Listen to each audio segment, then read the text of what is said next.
Assalamualaikum warahmatullahi wabarakatuh. Alhamdulillah alladzi jama'ana lihada wa ma kunna linahtadiya hauna laula an jama'ana Allah wassalatu wassalamu ala nabiyyina Muhammadin rasulillah wa ala alihi wa sahbihi wa mawala amma ba'd. Qala rabbi ishrah li sadri wa yassir li amri wahlul lisani yafqahu qawli. Bapak, Ibu, jamaah salat subuh berjamaah yang dimuliakan Allah Subhanahu wa taala. Beruntunglah kita menjadi hamba Allah yang muslim, karena seluruh aktivitas kita baik tingkah laku, perbuatan, ucapan walaupun dia menyampaikan sudah diatur oleh Allah Subhanahu wa taala dan oleh Nabi kita Muhammad sallallahu alaihi wasallam. Inilah nikmatnya jadi orang Islam. Apapun yang kita lakukan sudah ada aturan mainnya. Baik urusan dunia maupun urusan akhirat. Dari mau tidur sampai bangun. Nah, kalau kita kerjakan atas dasar ilmu, jadi kita itu Pak, setiap detiknya enggak boleh tidak sesuai dengan aturan Allah dan Rasul. Semalam coba kita mau tidurnya, Nabi kita itu kalau mau tidur wudu terlebih dahulu. Nah, sekarang kita tanyakan, sudahkah kita ketika mau tidur wudu? Nah, berat tuh Pak ya? Berat banget Pak ya? Ngapain wudu sebelum tidur? Kebanyakan mohon maaf ya, saya punya santri ya, kan kamu tadi sudah terlanjur ke toilet atau kamar mandi pipis kan, mau tidur kan bisa langsung wudu. Apakah jawabnya? Ya Pak Ustaz, kalau saya wudu ntar seger lagi tuh ya. Itu bisikan setan. Padahal kalau kita tahu betapa manfaatnya wudu sebelum tidur, orang yang ketika mau tidur dia wudu seperti wudunya mau sholat, umpama malam itu datang kematiannya, maka kematiannya selama tidurnya sampai kematiannya dia dianggap sedang ibadah kepada Allah Subhanahu wa taala. Cara tidur aja diatur. Kemudian jangan lupa baca Bismillah, doanya Bismika Allah Mahya, jika baca kuliah, baca Falaq Bina, baca ayat kursi, baca Tabarok. Itu Pak mau tidur. Kira-kira berapa waktunya? Hampir setengah jam persiapan mau tidur.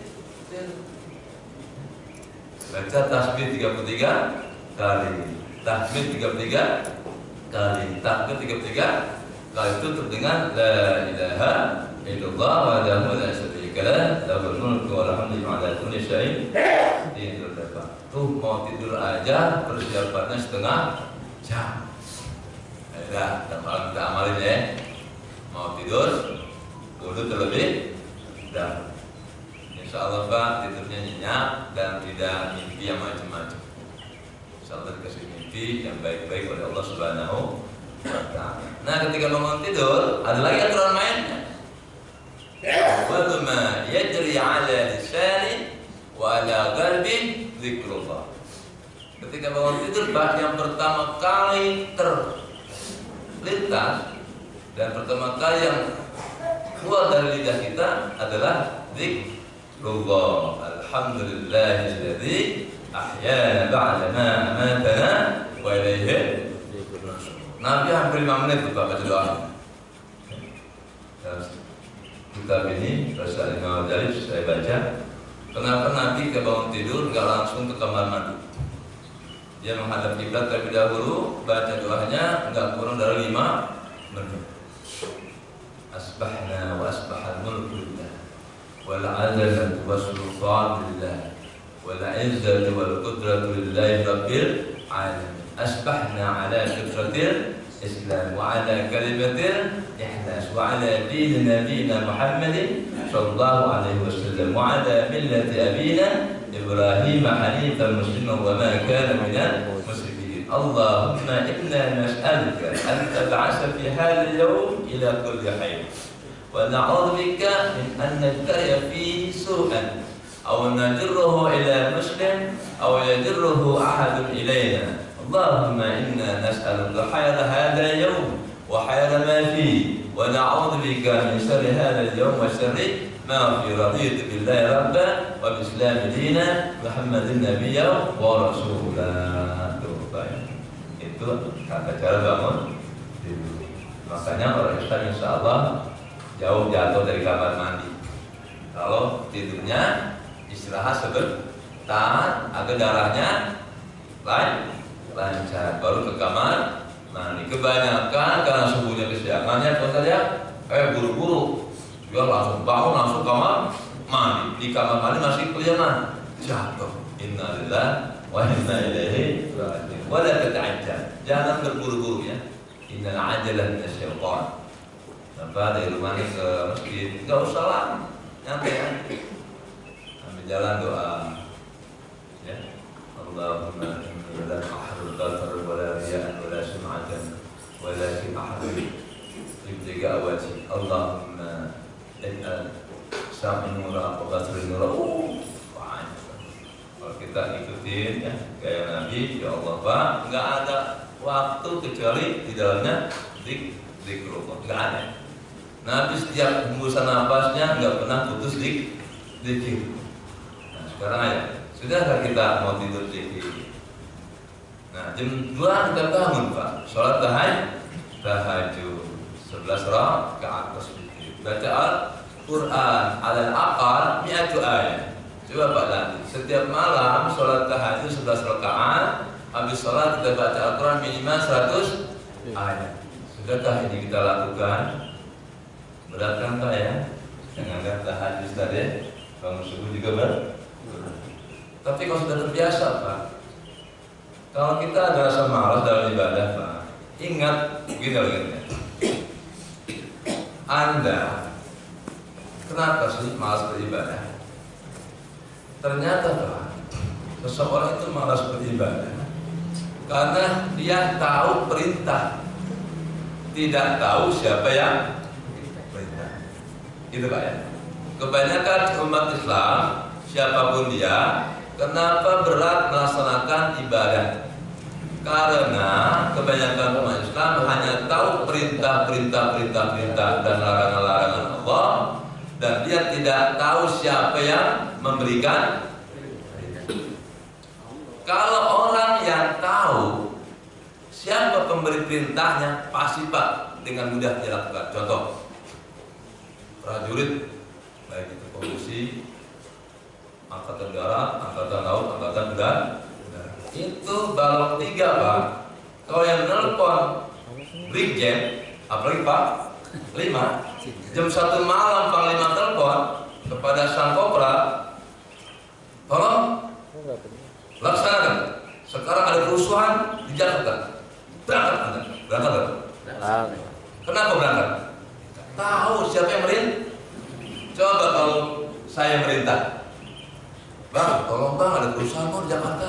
Ente kan tentara, cepat berangkat. Siapa lu? Tuh, Pak ya. Jadi kita ini Pak, ternyata kenapa berat beribadah? Karena Pak, sebenarnya kita belum begitu mengenal Allah Subhanahu wa Ta'ala. Anak kecilnya, anak kecil kata Pak ya. Kenapa disuruh sama ibunya kadang-kadang apa? Ngawes. Udah, beli minyak deh. Hujan bau. Dia nggak kenal sebenarnya siapa ibunya. Kalau dia sudah ngaji, siapa tuh ibunya begitu berjasa, begitu baik kepadanya, nggak bakal berani nolak perintah. Tapi karena anak belum gitu tahu, ya Pak ya, akan jasa orang tuanya, cuek aja. Jadi orang beriman ya, hum ya'lamuna al-awamir. Mereka tahu ini perintah, ini larangan. Walakinnahum lam lam ya'rifuna manil alim. Mereka belum tahu atau kurang yakin siapa yang merintah. Yang merintah kita Allah. Kenapa dipanggil panglima jam 1 berangkat dari Tangerang ke Monas? Kenapa Pak? Karena bahaya kalau perintah panglima tidak dilaksanakan. Bisa dicopot saya. Takut Pak ya? Takut dicopot.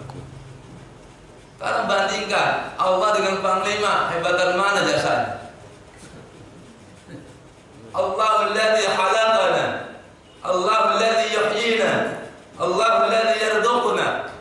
Allah yang menghidupkan kita, Allah yang ngasih rezeki kita, Allah yang ngasih nafas, Allah yang ngasih nyawa, semuanya Allah.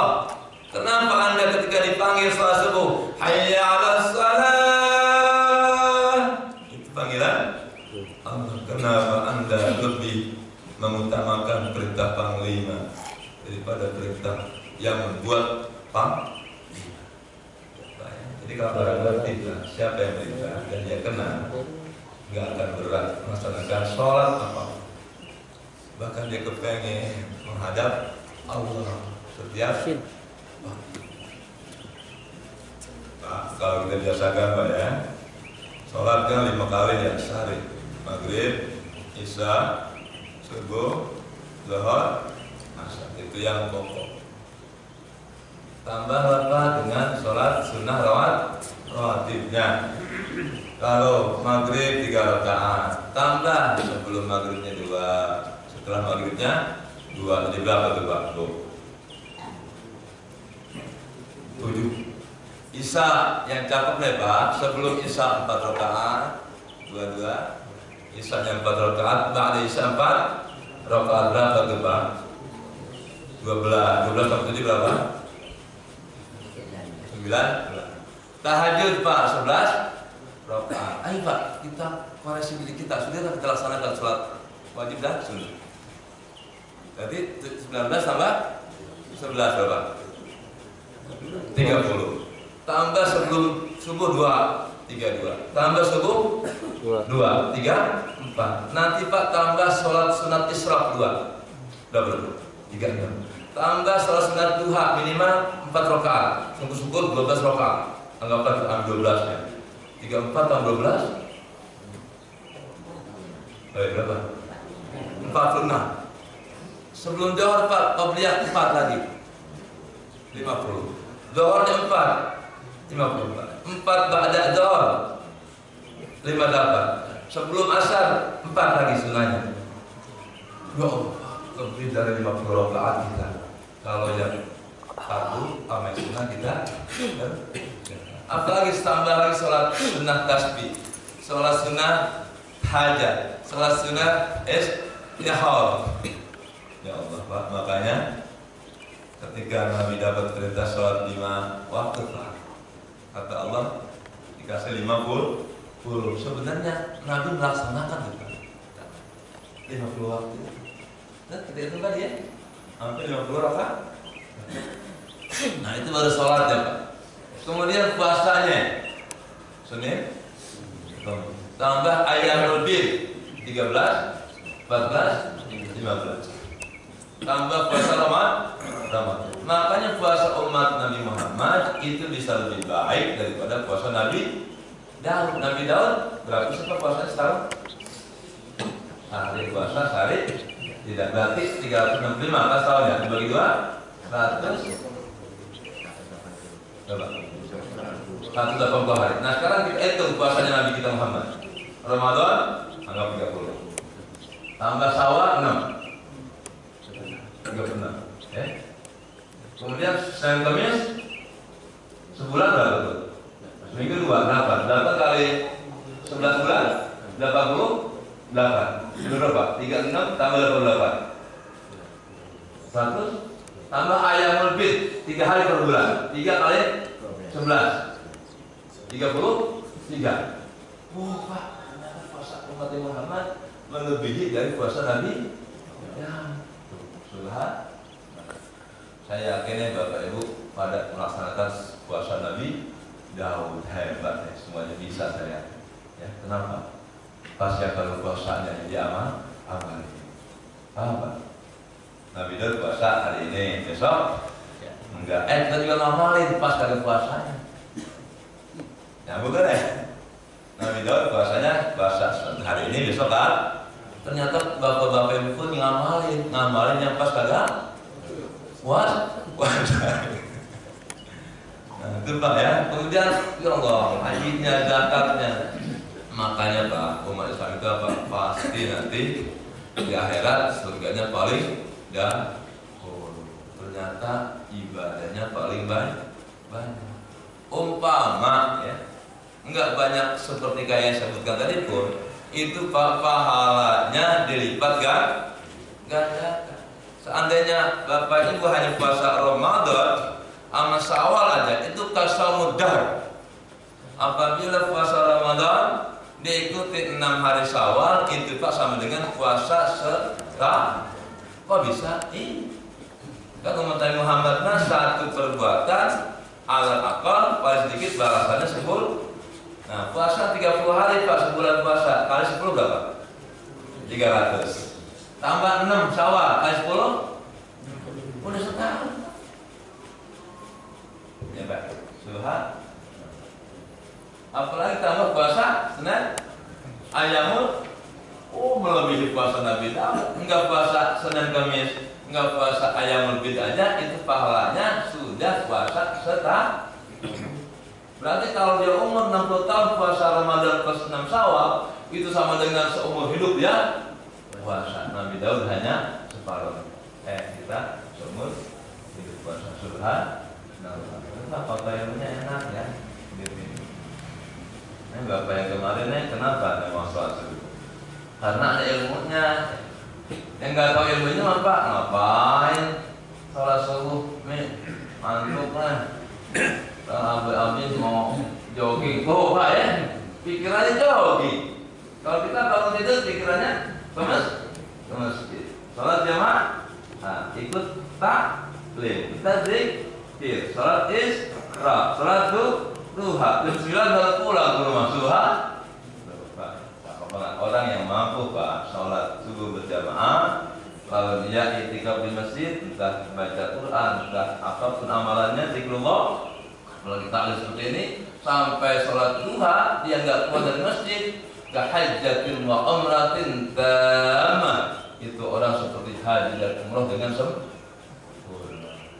Ya Bapak yang nggak punya kerjaan yang libur ya, udah Pak sampai 9 baru keluar masjid ya, sampai sholat duha 12 rakaat insya Allah. Ibu duluan bikin sarapan, bapaknya Bu hari ini nggak mau pulang dulu katanya sampai jam 9.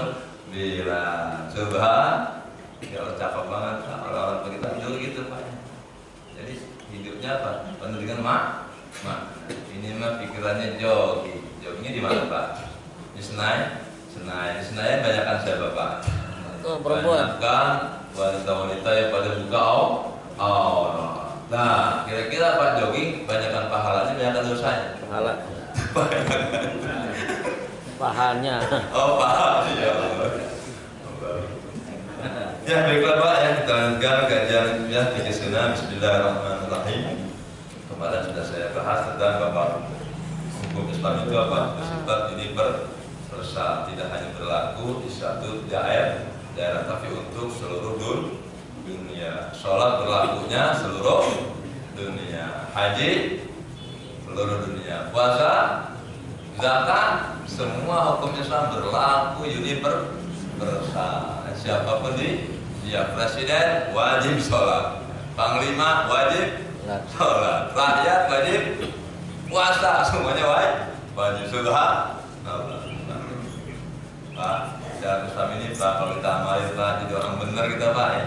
Tapi karena kita punya hawa nafsu ya, banyak godaan setan, banyak yang saudara kita yang goda oleh rayuan setan, sehingga mereka tidak mampu melaksanakan perintah Allah dan meninggalkan larangan Allah. Tapi Pak, umat Islam yang pernah melaksanakan larangan Allah atau tidak melaksanakan perintah Allah masih dikasih waktu untuk tobat, baliklah lagi jadi orang benar lagi.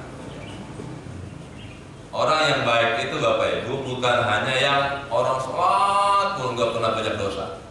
Orang yang banyak dosa pun asalkan mau bertaubat itu orang yang belum bani Adam. Hatta setiap manusia pasti punya dosa. Wahal khata'in, dan orang berdosa yang baik at-tawwabun, yang mau taubat. Jadi orang yang berdosa lalu itu manusia terbaik.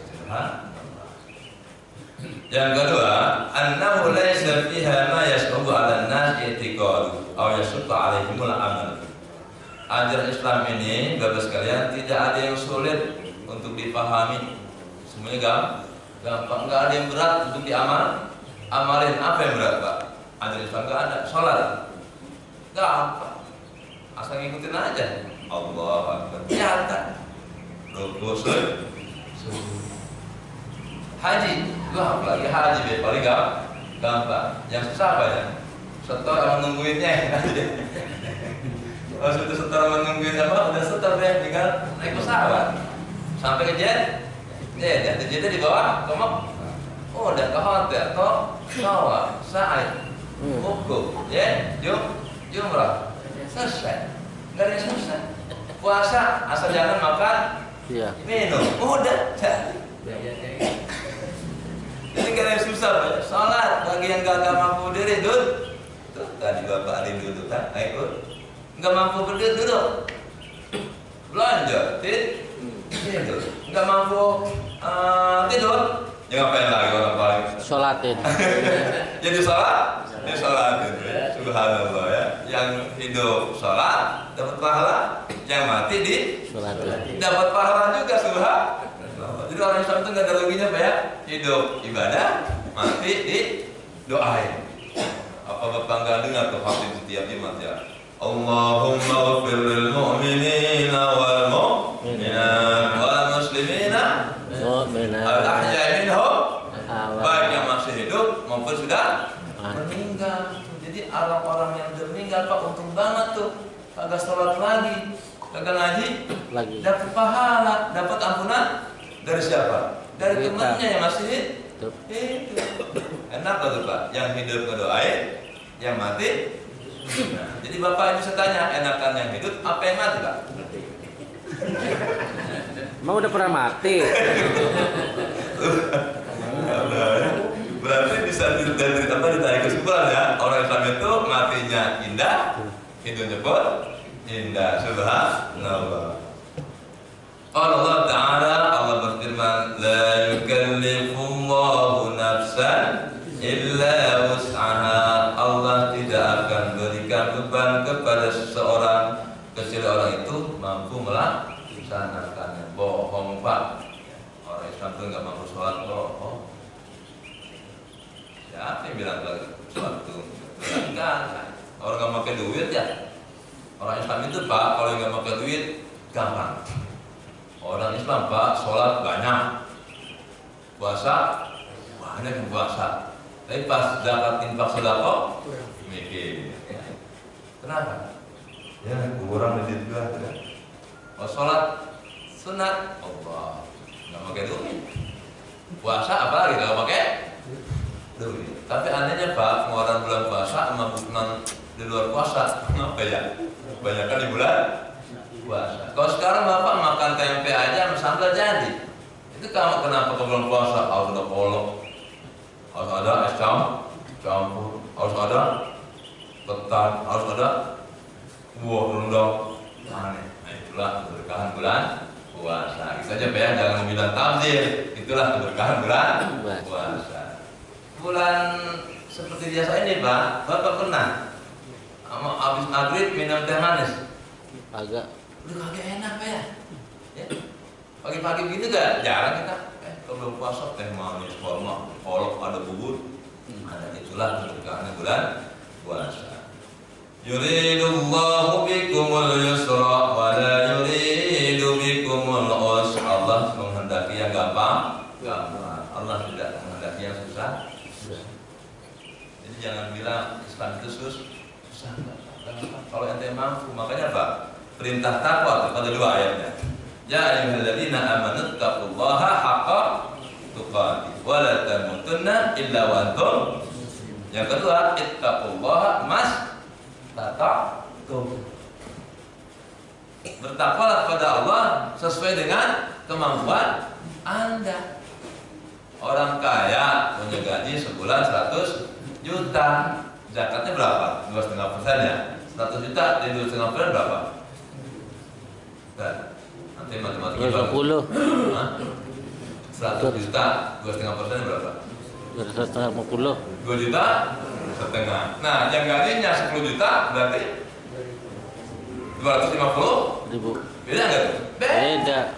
Orang kaya yang tadi 1 juta 2 juta setengah, yang 10 juta hanya 250, berat nggak? Enggak Pak, nggak bikin miskin Pak, kita menjadi 10 juta nih. Zakat 250 ribu, masih nyisa 9 juta 750 Ribu. Makanya nih kayaknya sekarang semuanya Pak wajib zakat 45%. Kali Pak hampir 5 juta PN, masing-masing 100 ribu aja setiap bulan Pak. Kali 5 juta berapa triliun Pak? Mantap. Masa kaya banget. Tapi khawatirnya pas sudah keluar tuh zakat triliunan, mana tuh duitnya? Itu yang kita bingung kadang-kadang. Itu 2,5%. Bagaimana tambah infak? Bagaimana tambah sedekah? Bagaimana tambah yang bayar kifarat? Bagaimana tambah yang nadar? Umat Islam kaya banget Pak. Kalau ada baitul malnya dan dikelola oleh negara dan jika ya negaranya itu ya seperti zaman dahulu ya Umar bin Abdul Aziz, banyakkan yang ngasih ngeluarin zakatnya daripada yang minta zakat. Sekarang lebih banyak yang minta, yang berdasar pun pada minta Zakat. Wa qala ta'ala wa ma ja'ala 'alaikum fid din min haraj. Dan tidaklah Allah jadikan buat kalian dalam agama ini yang susah, enggak ada yang susah. Wa qala salam inna hadzal din yusrun. Agama ini mudah. Enggak ada yang sulit. Yang sulit itu karena enggak mau belajar. Saya pernah Pak melihat orang Buddha, orang Buhur lah di kampung ya, tahu gak jelas agamanya apa. Nah, tahu menghidap apa, taubat gimana, ikut Pak sholat Jumat, nggak pernah belajar sholat, dia bingung Pak. Sholat pun Pak kalau nggak belajar, habis takbir apa ya? Apa tuh? Sujud nggak inget nih. Tapi sudah belajar, doa kayak kita Pak ya, hafal banget sholat ya. Sehingga sholat zuhur cukup setengah menit selesai. Sakit apa? Padahal tidak apa, semakin tua Pak, sholatnya semakin lambat. Sholat zuhur 1 jam subhanallah gitu ya. Kalau anak muda, kenapa cepet? Mau kerja. Kalau udah pensiun, sholat subuhnya 1 jam. 1 rakaatnya Al-Baqarah. Ya. Rakaat kedua Ali Imran. Pinggangnya sakit tak? Tapi Pak kalau dibiasakan Pak enak ya. Saya alhamdulillah sama santri saya Pak. Itu saya coba kalau subuh dan isya, kalau maghrib sih sunatnya yang pendek-pendek. Kalau isya sama subuh agak panjang. Itu saya sama santri saya sudah coba Pak. 1 rakaat setengah juz, 2 rakaat 1 juz. Kebetulan saya lagi ada program hafalan juga sama santri. Setiap hari Pak itu 2 ayat, hafal ayatnya dan taat. Itu program saya di pesantren saya. Alhamdulillah Pak, sehari 2 ayat bisa, ya, nggak ada yang susah. Ya. Nah Bapak juga sekarang ya, ikutin Pak ya, seayat paling 5 menit. Ya. Bismillahirrahmanirrahim. Bismillahirrahmanirrahim. Wa qadha rabbuka. Wa qadha rabbuka. Coba ulangi Pak. Wa qadha rabbuka. Sekali lagi. Hafal. Hafal. Hafal nggak perlu menitan. Wa qadha rabbuka. Tambah. Alla ta'budu. Alla ta'budu. Ulangi lagi. Alla ta'budu. Alla ta'budu. Wa qadha Rabbuka alla ta'budu illa iya. illa iya illa iya illa iya Wa qadha rabbuka alla ta'budu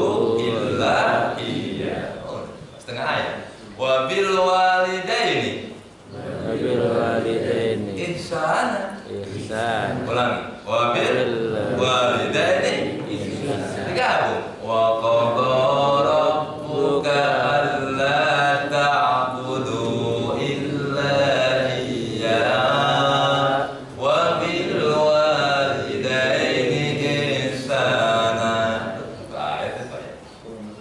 Artinya Allah telah merintahkan kalian agar tidak menyembah kecuali Allah dan berbuat baik kepada kedua orang tua. Oh, ini perintah kita menyembah Allah dan berbuat baik kepada orang. Lupa lagi, ingetin lagi Pak. Kapan? Ya pas sendiri lagi kosong daripada bengong. Kemudian apa? Wa qadha rabbuka alla ta'budu illa iyyah wa bil walidaini ihsana. Ntar pas belanja Pak, ngantar ke pasar, nyupir wa qadha rabbuka alla ta'budu illa iyyah wa bil walidaini ihsana. Orang gak bayar Pak ya? Apa bayar gak?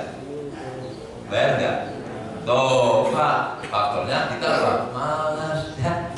Kalau rajin Pak bisa aki-aki juga sehari satu ayat 24 jam pas hari semalam daripada bagi aki. Pikun dah tahu kita men. Nah, kalau pengen gak pikun Pak, setiap hari ngafal Al-Quran. Lupa buka lagi, lupa ingetin lagi. Tuh bikin kelompok laki-laki. Ya Allah, kelompok menghafal Al-Quran atau doa-doa yang lainnya. Subhanallah. Jadi Pak nggak ada yang susah Pak, karena kita malas aja gitu ya. Yang kedua, annama la yahtalifu bi ikhtilafiz zaman wal makan. Bahwa ada Islam itu tidak ada ya perbedaan di tempat manapun dan kapanpun, sama. Sholat nggak pernah berubah di tahun 1945 maupun di tahun 2018. Yang namanya sholat maghrib 3 rakaat, isya 4, zuhur asar 4, subuh 2. Kalau sholat sunat terserah sampean, asalkan jangan mewajibkan dosa. Mau sholat sunat silahkan, mau 1000 rakaat asal mampu. Ya Allah, ada yang sholat sunat 1000 rakaat semalaman, boleh nggak? Boleh asal mau. Coba Pak jajal dari isya sampai subuh sholat sunat 1000 rakaat malam minggu, besok habis subuh langsung tidur. Atau Bapak Ibu coba deh baca Quran sehari semalam 30 juz, nikmat betul Pak. Alhamdulillah Al-Fakir pernah mencoba sehari semalam baca Al-Quran 30 juz. Karena kan kalau sudah lancar Pak, Quran itu 20 menit 1 juz Pak. Kalau lain 20 menit 1 juz, 10 juz baru. Saya pernah Pak sehari semalam 30 juz.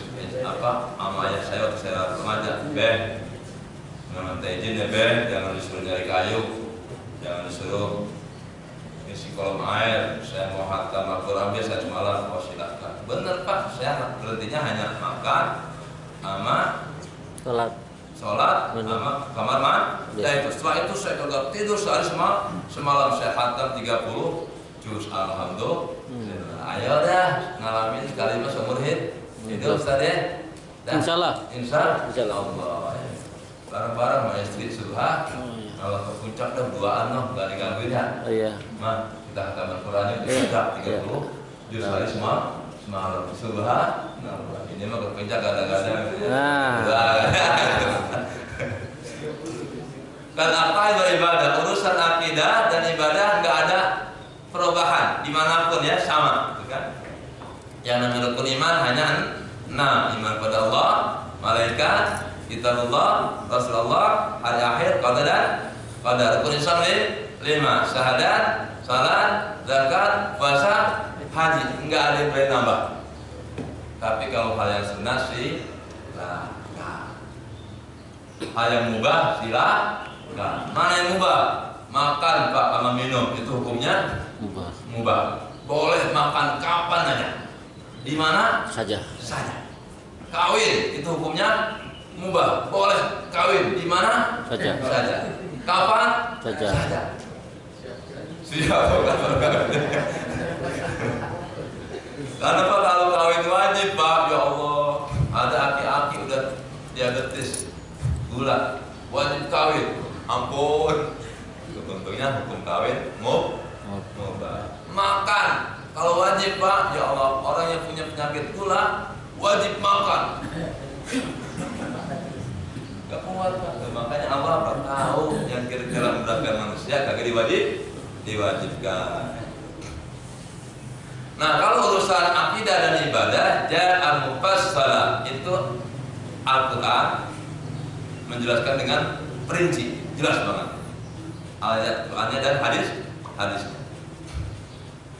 Wa amma ya al-umur as-siyasiyah wal masalih al-badaniyah, adapun urusan-urusan sosial atau urusan-urusan politik itu apa? Diserahkan kepada manusia. Urusan dunia Pak, bukan Allah tidak ngatur, tapi apa? Diberi kekuasaan kepada umat Islam. Zaman dulu Pak, ada nggak pesawat terbang? Nggak ada. Makanya haji cukup jalan kaki.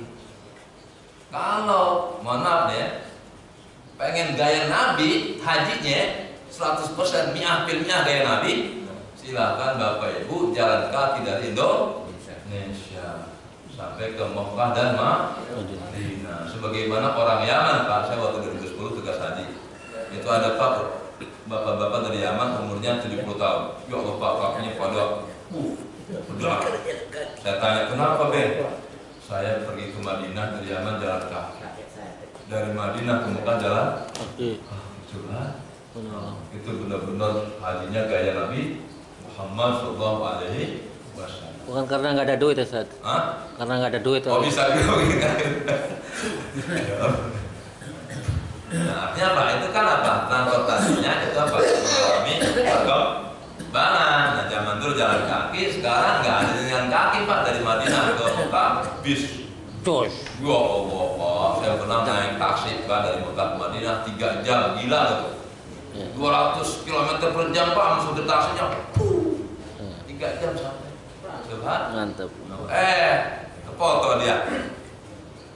Di Madinah itu Pak, kalau mau mobil terlalu cepat ada fotonya. Tahu ditangkap. Kecepatan. Akhirnya bilang, Haji, tolong dong, saya rekaman. Ini surti tahu polisi. Ente salah siapa? Anda kan nggak minta ente ngebut. Kan ente cepet. Minta digantiin Pak tuh uang Pak polisi 200 ribu. Ya kalau bisa, udah Anda bayar aja. Sama dia Pak pas baliknya apa? Sayurnya ditutup pakai apa? Lakban. Dipotong kan kena ada ya kan.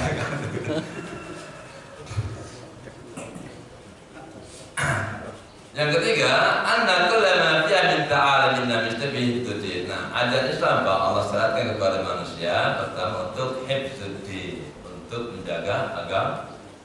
Jangan sampai agama kita dirusak oleh orang kafir. Makanya Allah ceritakan jihad. Wajahidu fi sabilillah walakum wa anfusikum. Berjihadlah Allah dengan harta dan nyawa kalian untuk mempertahankan agama. Kita mau nggak mau kapan-kapan orang non-Islam ganggu agama kita, wajib keluar semuanya, baik laki maupun perempuan. Mati di jalan Allah itu lebih baik daripada hidup di jalan. Sampai zaman orang tua kita itu praktis karimah, aumut syahidah. Itu ulama yang bikin apa tuh semangat. Karimah, hiduplah kamu mulia ibadah kepada Allah. Aumut syahidah, atau mati syahid melawan penjajah. Para penjajah kita lebih banyak lagi Pak, bukan hanya dijajah fisik kita ya, dijajah ekonomi, dijajah dengan narkoba, dijajah dengan syarat TV, dijadikan HP, sehingga umat Islam generasinya apa? Letoy Pak. Mana ada sekarang remaja yang ke masjid? Aduh, satu itu bocah. Itu bocah ya? Dua. Sekarang sebenarnya ada berapa remaja di masjid sini Pak? Banyak. Banyak. Nggak dibangunin sama orang tuanya. Nah, yang salah siapa? Orang tuanya. Orang tua. Bikinnya doang bisa ya. Nyuruh sholat kagak. Kalah pak orang tua sama anak ya. Sayang, katanya lagi tidur sayang. Nah, kita kalah sama anak dengan dalil sayang sama anak. Besok mau ujian, sholat subuh kagak, sholat isya kagak, maghrib kagak. Tuh bocah, ya. Kamar lantai 2 bukan belajar, main HP. Subhanallah. Nah, wahidun nafsi, tujuan Allah turunkan syariat Pak untuk menjaga jiwa kita, jangan sampai terancam jiwa kita dengan pembunuhan. Makanya apa Allah sampaikan? Ya, kutiba alaikumul qisasu fil qatl, al-hurru bil hurri wal 'abdu bil 'abdi wal unsa bil, agar manusia aman nyawanya. Apa Allah katakan? Kutiba alaikumul qisas, diwajibkan kepada kalian untuk melaksanakan hukum qisas agar nyawa kita terjaga. Zaman sekarang Pak, sekeluarga dibantai, yang membantai sekeluarga hukum 5 tahun kadang-kadang. Tahu? Kalau besok bantai lah. Coba kalau yang tadi bantai, pancung. Besok bantai lagi enggak? Wa fil qisas hayatun, kata Allah. Dalam hukum qisas ada kehidupan. Tapi orang manusia di dunia takut sama hukum qisas. Kenapa? Karena kalau gue laksanakan hukum qisas akan benar pada diri gue. Gitu kan. Kenapa manusia takut melakukan hukum qisas? Terutama orang-orang kafir. Karena mereka yang melakukan pembunuh. Kan hukum qisas kena gue. Daripada gue yang kena, gak usah. Itu melanggar HAM. Ya. Padahal Allah menyatakan wa fil qisasi hayatun ya ulil albab. Manusia kadang-kadang berpikirannya suka error. Yang ketiga Pak, tujuan Allah turunkan syariat wahidul akal, agar akal kita terjaga, jangan sampai rusak Pak. Karena akal ini Pak yang paling besar. Mata, telinga, mulut, tangan Pak, kalau akalnya error nggak ada artinya Pak. Nggak ada yang enak Pak kalau otak kita terus rusak. Mata bisa buta Pak kalau sarafnya putus. Lidah belok Pak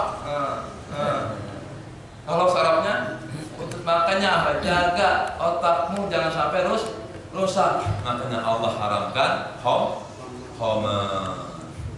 ya enggak Pak? Innal khamra lisan amalis syaitan. Dan ibu jauhkanlah hal-hal yang memabuk, termasuk dalam narkoba. Sekarang udah berapa juta orang Indonesia yang terkena narkoba, rusak otaknya. Orang Islam yang sudah terkena narkoba nggak bakalan yang kuat sholat subuh, apalagi malamnya mabok, jam 3 baru pulang ke rumahnya. Bininya, ayah dari mana? Jam 4 aja dia, tuh orang mabok lah. Jam 10 jam baru bang. Kira-kira omesan yang gini Pak bisa diharapin nggak? Anak muda seperti ini hancur Pak masa depan. Kemudian yang keempat, hifdzun nasal, agar keturunan kita terjaga. Maka Allah perintahkan perkawinan. Kalau nggak diatur dengan pernikahan Pak, habis Pak generasi kita. Apalagi LGBT semuanya nih, ya. Kalau anak-anak bapak kita Pak yang usia 40 tahun pada LGBT semua nih nggak mau nikah lagi sama perempuan.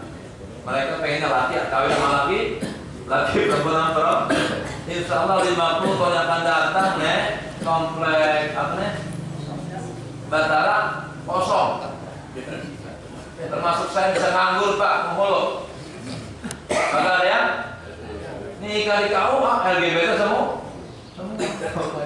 Makanya agama benar banget tercakup diatur tuh agar bukan laki dengan perempuan. Jadi mesra lewat pernikahan. Dengan pernikahan punya anak jelas binnya Ahmad Hasan bin Haji Hasan. Tuh. Coba kalau saya dilahirkan dari perzinahan Pak, ada binnya? Nggak ada. Pak, makanya zaman sekarang Pak pernikahan ya Allah sedih Pak. Hampir 30% Pak bermasalah dalam masalah wali. Neng, bapak kamu siapa? Nggak tahu. Saya dianggap anak Pak sama bapak ini. Oh, akte lahirnya bapak angkat. Iya Pak, terlanjur saya dianggap dari bayi. Kuprok. Bapak ibunya tidak ketahuan. Akhirnya apa? Biar bapak angkat. Untung nih bapak angkatnya jujur. Oh, Ustaz, mohon maaf, ini sebenarnya bukan anak kandung saya. Hampir 30% Pak pernikahan yang saya laksanakan walinya wali hak. Bapaknya kagak. Ya rusak lah. Kalau mau Islam begini, kader seperti ini hancur Pak.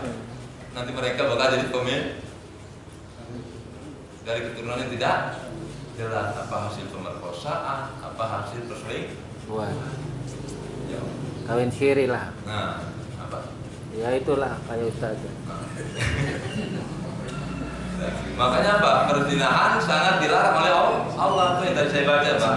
Tadi Pak, yang saya baca dalam Surah Subuh itu adalah Ten Commandment, perintah Allah yang ada dalam Taurat dan Injil, dalam Al-Quran juga.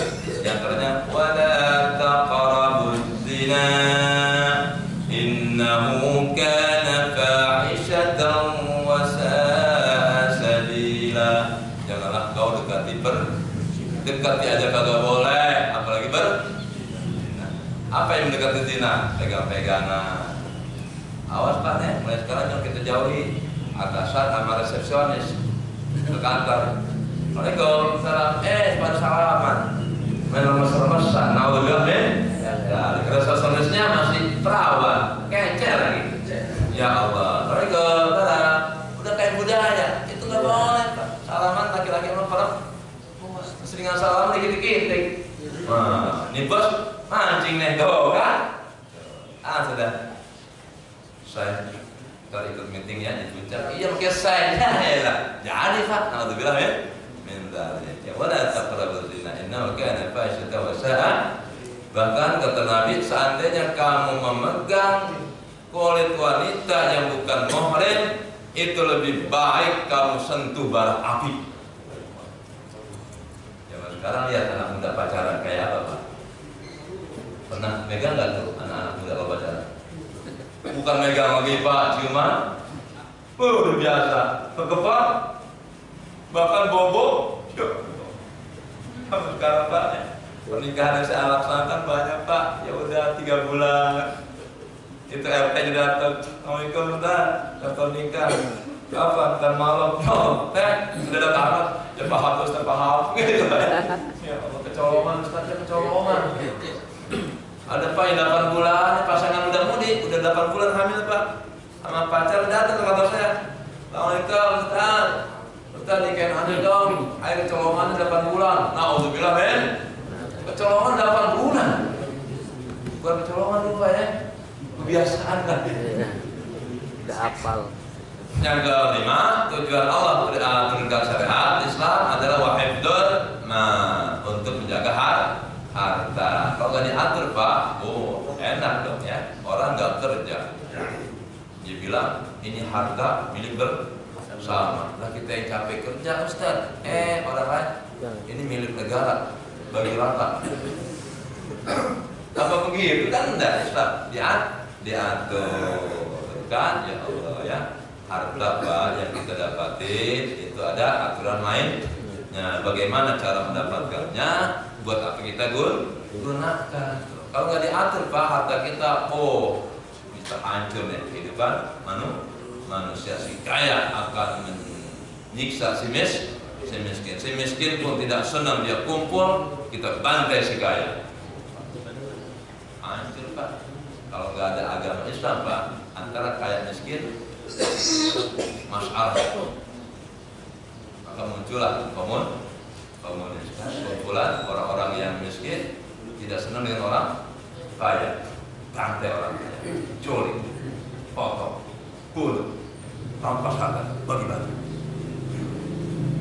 Nah, kalau kapitalis kayanya yang menindas si miskin. Kita harus kaya. Orang-orang miskin nggak boleh hidup di dunia. Dikerja dikerja tapi tidak digaji, nggak kerja ditembak. Lupa ya, pernah terjadi. Jadi tapi Islam, wahai orang-orang kaya, dalam hartamu ada hakun sa'ili wal mahrum, ada hak untuk orang-orang yang minta maupun orang-orang yang tidak minta tapi mereka membutuhkan. Berbagi itu si kaya 2,5%-nya. Subhanallah. Anggaplah nih Pak, kita sekomplek ini nih yang kaya 10 orang, si miskinnya 10 orang. Anggaplah masing-masing kita penghasilannya 50 juta sebulan. Dikeluarkan zakatnya rata-rata ya anggaplah 1 juta sebulan. Dikali 90 orang, 90 juta. Si miskin 10, 90 juta dibagi 10 berapa? 9 juta. Kaya juga orang miskin. Subhanallah. Jadi Allah itu menurunkan agama Islam untuk rahmatan lil alamin, untuk kebahagiaan semua manusia. Si kayanya nolong si miskin, si miskinnya bantu si kaya. Tapi indahnya. Nih bangun masjid Pak, untung ada orang miskin loh. Kalau bapak kaya semua, bikin panitia sebesar apapun anggarannya, nanti ngadu semen siapa? Ente ya? Kaya dong, lu kaya. Bapak dah, bentar lagi cek orang gua, jangan cari. Di sini nggak ada tukang Pak, jadi masjid. Enggak, untung ada orang miskin datang. Bapak bisa bilang, ya Pak, kalau masjid, seneng banget. Walaupun dia Pak tangannya walaupun kehujanan. Ya Pak, saya sebenarnya kerja di sini. Itu ada hubungan antara kaya dengan si miskin. Subhanallah. Memang Allah turunkan agama untuk rahmatan lil alamin. Qala Allah Ta'ala, man harrama zinatallahi allati akhraja li ibadi wat thayyibati minar rizq. Katakanlah saya Muhammad, siapa orang yang mengharamkan perhiasan Allah, enggak diharamkan, baju pakai yang baik, yang bagus, yang mahal boleh asal mahal. Yang enggak boleh apa? Wala tubadzir tabdzira, yang enggak boleh berlebihan. Kalau bapak punya gaji 1 miliar sebulan, pakai emas pakai jam tangan yang 100 juta, boleh nggak? Boleh. Asalkan apa? Bayar zakatnya. Tuh kan. Jadi jam tangan ada zakatnya, mobil ada zakatnya, semuanya ada zakatnya. Bapak pakai jam tangannya 1 juta, tapi sama orang miskin, buat dulu zakat jam tangan gua 1 juta. Senang nggak Pak orang miskin? Oh bisa setiap bulan Pak dari rumah Bapak. Pak Haji. Alhamdulillah ya, waktunya sudah habis. Inilah yang dapat saya sampaikan, mudah-mudahan bermanfaat. Amin ya rabbal alamin. Al-Fatihah. A'udzu billahi minasyaitonir rajim. Bismillahirrahmanirrahim. Alhamdulillahi rabbil alamin. Arrahmanir rahim. Maliki yaumiddin. Iyyaka na'budu wa iyyaka nasta'in. Ihdinas siratal mustaqim. Siratal ladzina an'amta 'alaihim ghairil maghdubi 'alaihim waladdallin. Amin. Wa'fu 'anna ya karim. Allahumma shalli 'ala sayyidina Muhammad wa 'ala ali sayyidina Muhammad. Alhamdulillahi rabbil alamin. Hamdan yuwafi ni'amahu wa yukafi madhidah. Ya Rabbana lakal hamdu wa lakal syukru. Lakal karimu 'azim sultanik. Allahumma anfa'na bima 'allamtana wa 'allimna alladhi yanfa'una. Rabbana zidna 'ilma warzuqna fahma. Allahumma ij'alna wa ahlina wa auladana wa banatina wa dhurriyyatina min ahli al-'ilmi wa min ahli al-khair. Allahumma inna nas'aluka husnal khatimah wa na'udzu bika min su'il khatimah. Rabbana atina fid dunya hasanah wa fil akhirati hasanah wa qina adzabannar. Subhana rabbika rabbil izzati amma yasifun wa salamun ala mursalin walhamdulillahi rabbil alamin. Assalamualaikum warahmatullahi wabarakatuh.